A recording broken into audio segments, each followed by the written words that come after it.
तो कह रहे हैं उदासीन जग में रहो। तुमसे कोई मित्रता का व्यवहार करे तो जय जय, और शत्रुता का व्यवहार करे तो जय जय, क्योंकि उसकी मति है। लेकिन मित्र और शत्रु व्यवहार है, लेकिन परमार्थ में नहीं। परमार्थ में वही परमात्म तत्व उसके हृदय में बैठा है, वही परमात्म तत्व मित्र के हृदय में बैठा है। तो उदासीन जग में रहे, शत्रु मित्र नहीं कोई, सबके हित की कीजिए। सबके हित की, सबका मंगल, ये परमार्थ के पथिक। ऐसे पापी से आपको बात नहीं करनी चाहिए, आपके यहां नहीं आना चाहिए। कौन पापी है? पापी कौन है? हमारी समझ में पापी उसे तुम कहते हो जो भूल गया है, अपने स्वरूप को भूल गया, भगवान का विस्मरण हो गया, वही माया के गर्त में गिर गया। तो हम लोगों का कार्य क्या है? भूले हुए को स्मृति प्रदान करना। ये जो ज्ञान है ये स्मृति प्रदान करता है। नष्टो मोहा स्मृति लब्धा तत्प्रसादान मयाच्युता। तो संतों के हृदय में बैठ के कौन बोलते हैं? गोविंद ही तो बोलते हैं। तो गोविंद की वाणी क्या करती? नष्टो मोहा, मोह का नाश करके और भगवत स्मृति जागृत कर दे। पापी से घृणा मत करो, उसका पाप दूर हो जाएगा तो महात्मा हो जाएगा। कोई दुरात्मा नहीं है, भूल है, भ्रम है, अज्ञान है, अविद्या है। इसका नाश हो जाए तो महात्मा ही है, वो परमात्मा ही है। यही बात समझने के लिए तो साधना की जाती है। इसलिए ना किसी से द्वेष करो, ना किसी से राग, ना किसी से अपनापन, ना किसी से परायापन। सब में एक श्री भगवान विराजमान है। ये जग सब है श्याम को, कासों की जय प्यार, कासों मानो बैरता वृथा होत है ख्वार। ये सारा संसार स्वयं श्याम सुंदर बने हुए हैं। मत्ता परतरम नान्यत किंचिदस्ति धनंजय। हे अर्जुन, मेरे सिवा कुछ नहीं है, मैं ही मैं हूं। तो कह रहे फिर काहे को किसी से वैर करते हो, काहे किसी की निंदा करते हो? वो बैठा मुस्कुरा रहा है सच्चिदानंद की मैं छुपा छुपी का खेल खेल रहा हूं, तू पहचानने चला था, कहां पहचान पाया? मैं इस चादर को ओढ़े हुए जड़ चैतन्य की मैं ही विराजमान हूं, मुझको ढूंढ लो। संत खोजी होते हैं, क्या खोजते हैं? उसी परम तत्व को जो सब में विराजमान है। हरि इच्छा ही मानिए, भली बात जो होए, जो बिगड़े सो जीव से, ताको डारे धोए। उपासक अपने में कभी अहंकार न करे। जब अच्छे सद्गुण दिखाई दे तो हरि गुरु का प्रसाद है। अपने से गलती हो जाए तो उसे भगवान की इच्छा ना माने। ये हमारा अज्ञान है, हमारी गलती, हमारा दोष है, और उस दोष का प्रायश्चित करे, दंड दे, क्षमा ना करे। दूसरों को भले क्षमा कर दे, अपने मन को क्षमा ना करे। जो अपने मन को सब क्षमा करते, सब दूसरों के जरा से दोष को क्षमा नहीं कर सकते, अपने पहाड़ जैसे पाप को भी क्षमा कर देते। यहां सिद्धांत उल्टा है। परमार्थ का पथिक अपने राय भर के भी दोष को पहाड़ के समान मानकर उसका प्रायश्चित करता है, और दूसरे के पहाड़ के समान दोष को भी राय के समान भी नहीं मानता है। ये परमार्थ के पथिक का स्वभाव होता है। हमारे से अच्छा बन गया श्री गुरुदेव की कृपा, श्री लाडली जी की कृपा। बुरा हो गया ये मेरी गलती, मेरी वासना है, ये मेरा अहंकार है कहीं जो मेरे से गलती करवा दिया। यही बात गोस्वामी तुलसीदास जी कहते हैं। गुण तुम्हार समुझे निज दोषा, जय सब भांति तुम्हार भरोसा। सब प्रकार से आपके भरोसे है। जो गुण हैं वो हे हरि आपके प्रदत्त हैं, जो दोष है वो मैंने किया, मैं दोषी हूं। जो बिगड़े सो जीव सो, ताको डारे धोए। उसका प्रायश्चित करे। सच्चा साधक कभी क्षमा नहीं करता अपने को, उसको प्रायश्चित गुरुजनों से मिलकर निश्चित करता है। जाओ इतने दिन व्रत रहो, परिक्रमा लगाओ, ये सब दंड मन को मिल रहा है, मन निर्मल होगा। अपने पापों को तो प्रायश्चित नहीं करते, दूसरे की जरा सी गलती को पहाड़ जैसा वर्णन कर देते। ये भगवान के दास नहीं होते, ये भगवत विमुख जन होते हैं। उरहरि पेरक जो करे, जोई सब कुछ होई, जीव आपनो मान सुख, दुख देखे तब रोई। अगर आपके साथ कोई व्यवहार अनुकूल कर रहा है या प्रतिकूल, तो आप क्रिया को मत देखो, अनुकूल प्रतिकूल, कारण तत्व को देखो। हृदय में बैठा हुआ और प्रेरक रघुवंश विभूषण भगवान प्रेरणा कर रहा है। क्यों? क्योंकि मुझे वह अनुकूल प्रतिकूल से ऊपर उठाना चाहता है। इसलिए अनुकूल प्रतिकूल परिस्थिति सांसारिक पुरुष को हर्ष या शोक देती है, लेकिन भक्त को या भगवत मार्ग के पथिक को नहीं, क्योंकि वो कारण तत्व को देखता है। जब प्रभु अपनावे जीव को, तब ये तिरस्कार अपमान निंदा देते हैं। जिसको प्रभु अपना लेते हैं उसके जीवन में ये जरूर कृपा करके आते हैं, तिरस्कार अपमान निंदा। क्यों? क्योंकि इसका एक चिपकाव का स्वभाव है। कोई जरा सा प्यार करे बस वो मान लेता ये मेरा। कोई वस्तु अच्छी लगी, चिपक गया, बस उस वस्तु, इसके बिना मैं नहीं जी सकता। जो वस्तु व्यक्ति स्थान के प्रति ममता है, आसक्ति है, लगाव है, ये तिरस्कार अपमान और निंदा के द्वारा दूर होता है। जब निंदा हुई, तिरस्कार हुआ, अपमान हुआ, जैसे बिल्व मंगल जी का तिरस्कार कर दिया, कट वचन बोले चिंतामणि ने, तो भगवान की तरफ कदम बढ़े। नहीं, जीव का जो मन है वो चिपकू स्वभाव का है, वो आसक्ति, वो ममता, वो राग कर लेता है। जरा सा बोल दे, जरा सा अनुकूल हो जाए तो वो उसी में राजी हो जाता है कि ये मेरा है। प्रभु ऐसा होने नहीं देते, बड़े कृपालु हैं, अपने जन को फंसने नहीं देते। इसलिए वहां से प्रतिकूलता दिलाते हैं, तिरस्कार दिलाते हैं, कटुवचन दिलाते हैं, तब वो फिर चैतन्य होता है। अरे नहीं, इस जगत में कोई नहीं, हरि के सिवा मेरा कोई, फिर हरि की तरफ भागता है। तो कह रहे कि ऐसी भगवान की अहेतुकी कृपा है कि जब जीव को भगवान अपनाते हैं तो तिरस्कार अपमान निंदा देते हैं। घबराओ मत, उतना ही देंगे जितने में तुम परिपक्व हो जाओगे। तुम्हारा पतन नहीं हो सकता, तुम इतना दुखी नहीं हो सकते कि परमार्थ छूट जाए। और काटे भव के फंद, चरण कमल में राख हैं श्री वृंदावन चंद्र। वृंदावन चंद्र युगल सरकार ऐसी परिस्थिति बना देंगे आपको। जो जो सुन रहे हैं बहुत धैर्य से, हो सकता है तुम्हारी वास व्यवस्था कमजोर हो सकता है तुम्हारी भोजन व्यवस्था कमजोर हो सकता है तुम्हारी अर्थ व्यवस्था कमजोर हो। काट लो समय, ये काट लो समय। आगे जो आपको प्राप्त होगा वो इन सबसे परे है। नाशवान परिस्थिति, नाशवान धन, नाशवान भोग, इससे परे अविनाशी परम पद मिलेगा। और ये हम विश्वास पूर्वक तुम्हें कह रहे हैं कि भगवान अपने भक्त के योगक्षेम का वहन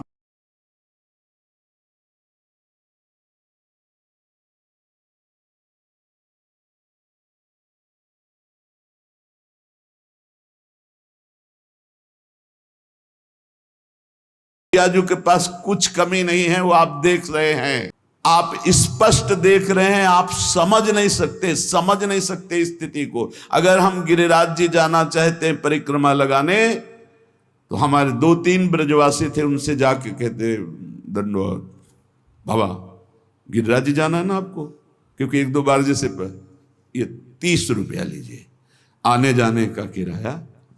आप कैसे तुम्हें बताए, केवल भगवद आश्रय रखना। तुम्हें जो भोजन की समस्या, जो वस्त्र की समस्या, जो वास की समस्या, जो अपमान, जो परिस्थिति, ये बहुत जरूरी है। हम वंदना करते हैं उस परिस्थिति की, क्योंकि वही परिस्थिति शरणागति पुष्ट करती है। अन्य आश्रय मत ले लेना, अन्य भरोसा मत कर लेना। मेरी लाडली जू डायरेक्ट आपकी व्यवस्था संभाल रही हैं, यहां वही प्रवेश पा रहा जिसे श्री जी देख रही है। पर दुर्भाग्य है कि ऐसी करुणा होने पर भी वो अपराध करता है। वो करुणामयी स्वामिनी के भाव को न जानकर वृंदावन को एक शहर मानता है और यहाँ आकर होटल में वास करके नाना प्रकार की कुचेष्टाएं करके पाप कमा कर जाता है। मेरी स्वामिनी जी की कृपा की अवहेलना करता है। प्रथम यथामति प्रणवों श्री वृंदावन अति रम्य, श्री राधिका कृपा बिनु सबके मनन गम्य। यहां प्रवेश भी नहीं कर सकते। जब स्वामिनी जी इतनी दयालु आपको कृपा की, आपका सौभाग्य वर्धन के लिए धाम बुलाया, तो यहां आकर थोड़ी तो साधना कर लो। यहां वो कार्य तो मत करो जो तुम्हें नरक ले जाने वाले हैं। वो समझ नहीं पाते हैं ये कोई वृंदावन धाम है, कोई शहर नहीं, कोई नगर नहीं कि आप पैसे के बल से आए, होटल लिए, मनमानी खान पान, मनमानी भ्रष्टाचार का आचरण, तो तुम्हारी दुर्गति हो जाएगी। धाम को धाम की तरह सेवन करो, नहीं तो मत आओ। दूर से चिंतन करो, प्रणाम कर लो, इतने में तुम्हारा मंगल हो जाएगा। यहां आओ तो धाम की तरह आओ। पहले तुम इस यहां प्रवेश होने के पहले अपने दिमाग में बैठा लो कि तुम जा कहाँ रहे हो। परम पावन श्री धाम वृंदावन का दर्शन करने, तो यहां दर्शन करो, उपवास करो, भजन करो, नाना प्रकार से भागवती का आचरण करो, परिक्रमा लगाओ, किसी संत की, ब्रजवासी की, गौ की, यहाँ के पशु पक्षी की हाँ सेवा बन जाए। किसी को खवा पिला दिया, चाहे वो पशु पक्षी ही क्यों ना हो, ये सब दिव्य महात्मा है, जीवन धन्य हो जाएगा। श्री जी करुणा करते, हम करुणा का अवहेलना अपराध कर बैठते हैं। ये बिल्कुल सत्य बात समझिए। इतनी श्री जी की अपार कृपा कि तुम्हें धाम में, पर ये सत्संगहीन जन ये समझ नहीं पाते कि यहां का किया हुआ पाप कहां धोओगे। यहां का किया हुआ पाप वज्र की लीक होता है और वो प्रतिपल पनपता रहता है, ब्याज दर ब्याज, भोगते भोगते कल्प व्यतीत हो जाएंगे, फिर भी यहाँ के पाप से मुक्त नहीं हो पाओगे। हाँ, वही मुक्त हो जाता है जो आश्रित होकर अपने प्राणों का विसर्जन प्रियालाल के शरणागत होकर के धाम में करता है। अगर धाम में अपराध बन जाए तो धाम ही मिटा सकता है। इसलिए आगंतुक वृंदावन में आने वालों को हम प्रणाम करके प्रार्थना करते हैं कि आपका अहोभाग्य, आप वृंदावन आए हो, लेकिन सावधान। कहीं मसाला खा के थूक रहे हो, कहीं दोना पत्तल फेंक रहे हो, कहीं गंदी दृष्टि कर रहे हो, कहीं दूसरे के प्रति दोष दर्शन कर रहे हो, या कहीं मन की विलास इंद्रियों के भोग रहे हो। बहुत सावधान, गलती न बन जाए। यहां से यहां 1 घंटा रुको लेकिन सही ढंग से रुको। यहां 1 दिन रुको लेकिन रहने की पद्धति से।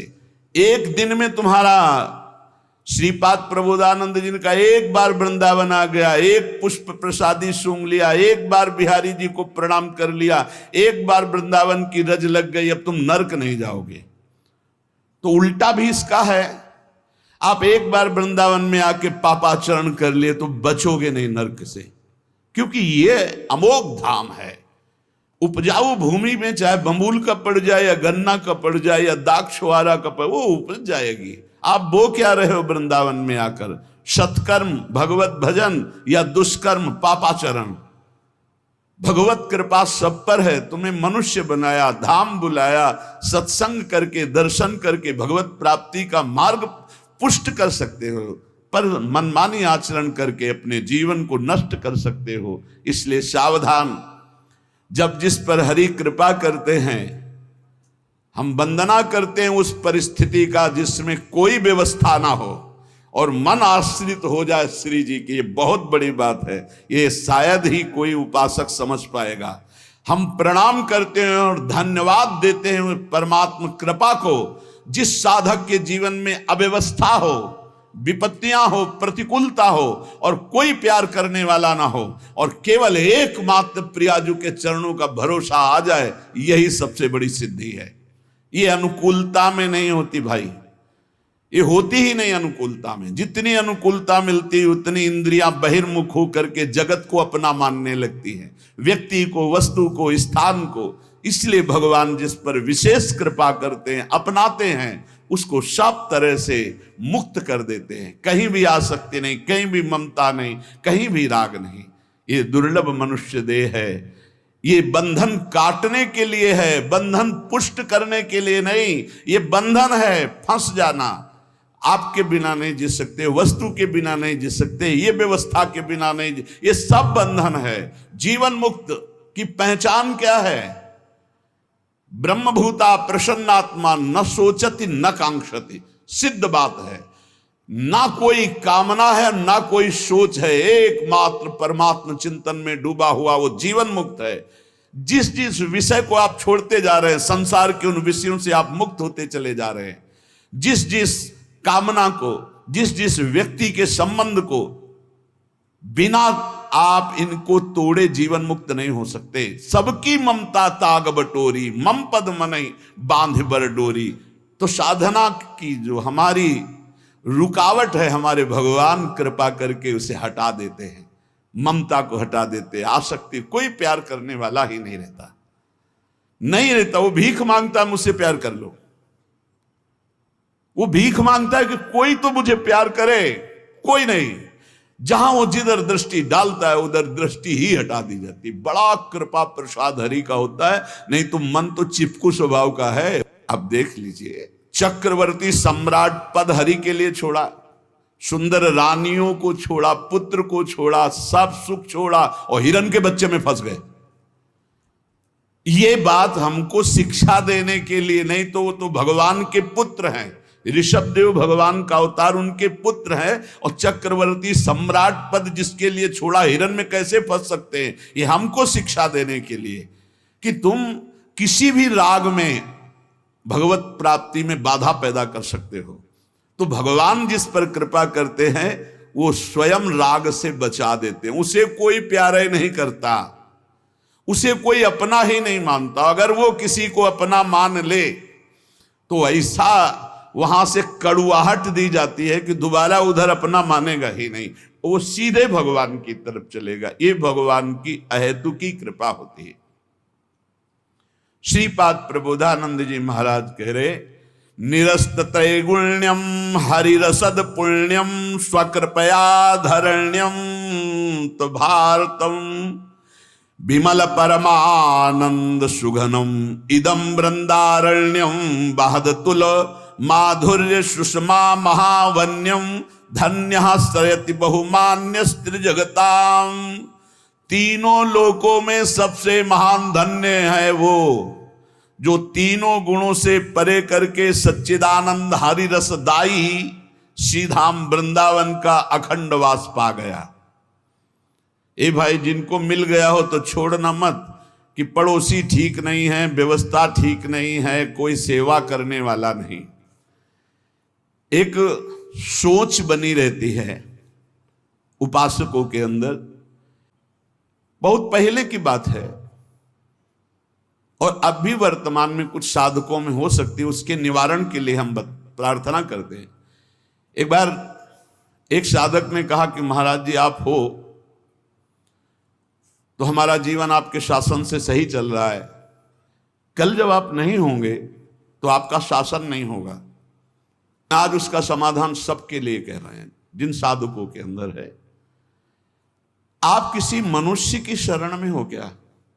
पहला हमारा प्रश्न है उन साधकों से जिनके हृदयों में ये बात है कि अगर सामने से ये शरीर चला जाएगा तो हमारी साधना बाधित हो जाएगी, हम एक असहाय असमर्थ अनाथ हो जाएंगे। तो हम ये पूछना चाहते हैं, आप पांच भौतिक शरीर के शरणागत हुए हैं क्या? तो उत्तर आएगा नहीं, क्योंकि कोई शरीर का शरणागत नहीं होता है। शरीर परिवर्तनशील, नाशवान, प्रतिपल नष्ट हो रहा है। आप किसकी शरणागत हो? आप उस चैतन्य घन की शरणागत हो जो सर्वलोक महेश्वर है, वही गुरु है, वही परमात्मा है और वही चराचर जगत में व्याप्त है।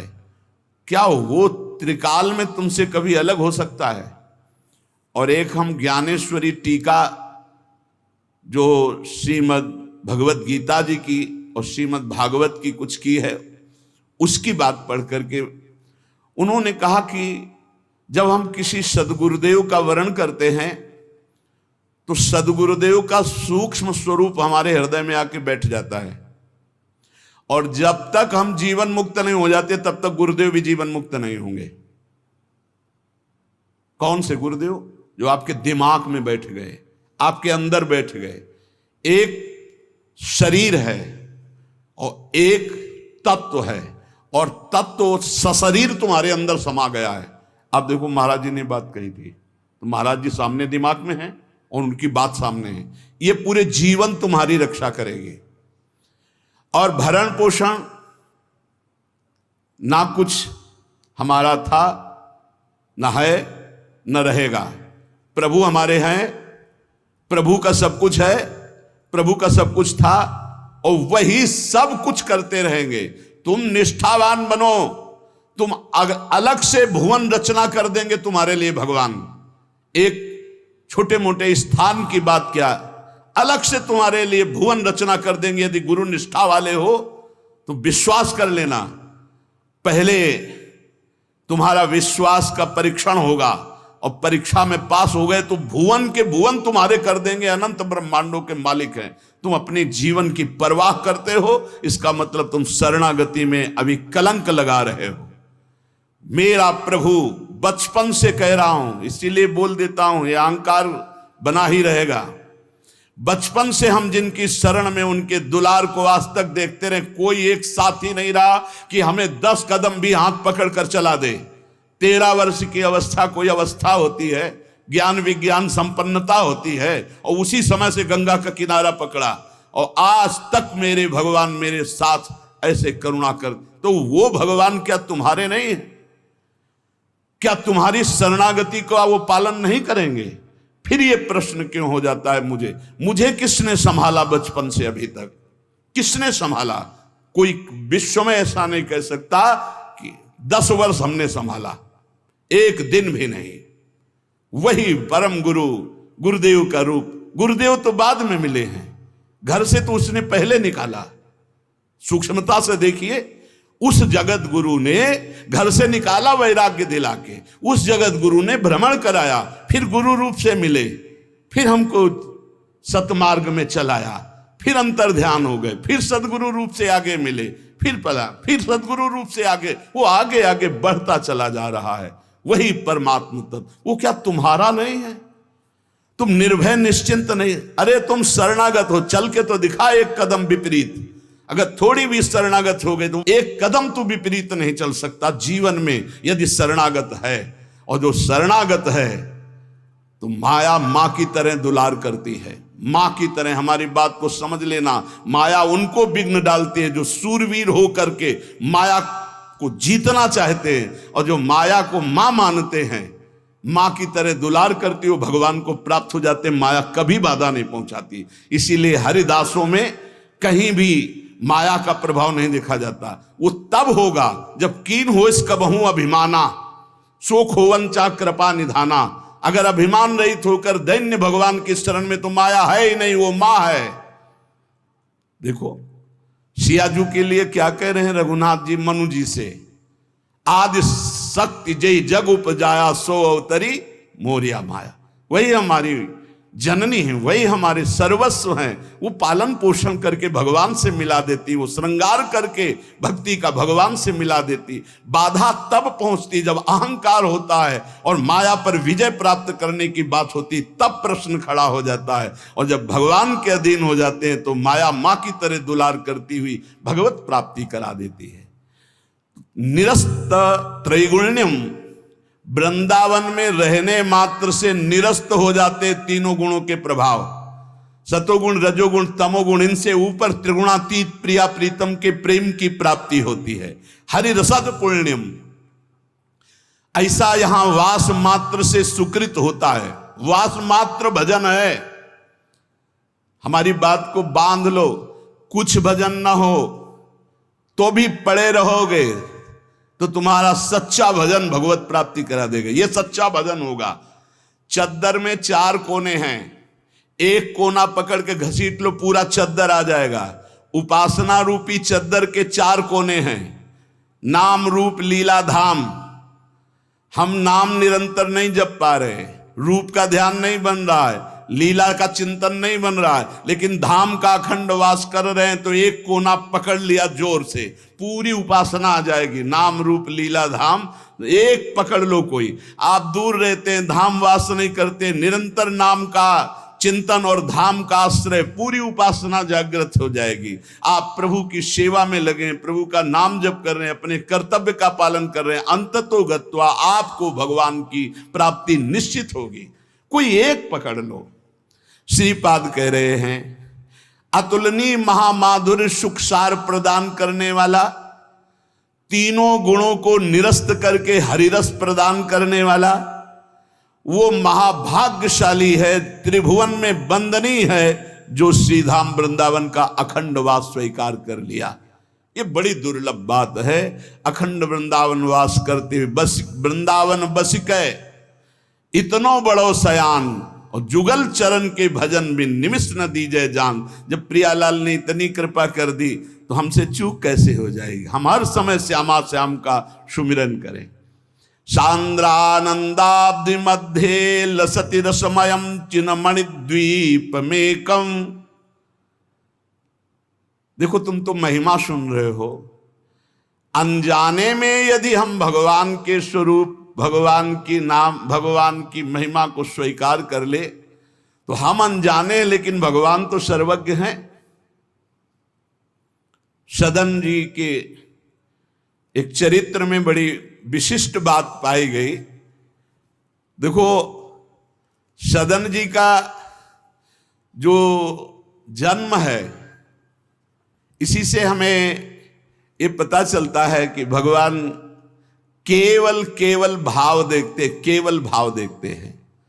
सदन कसाई ताकि नीकी कसियाई, जैसे बाराबानी सोने की कसौटी कसियाई है। जीव को न बध करें ए पे कुलाचार ढरें, बेचे मांस लाए प्रीति हरि सो लगाई है। गंड की को सुत बिन जाने तासों तोल्यो करे, भरे दृग साधुआनी पूजे पे न भाई है।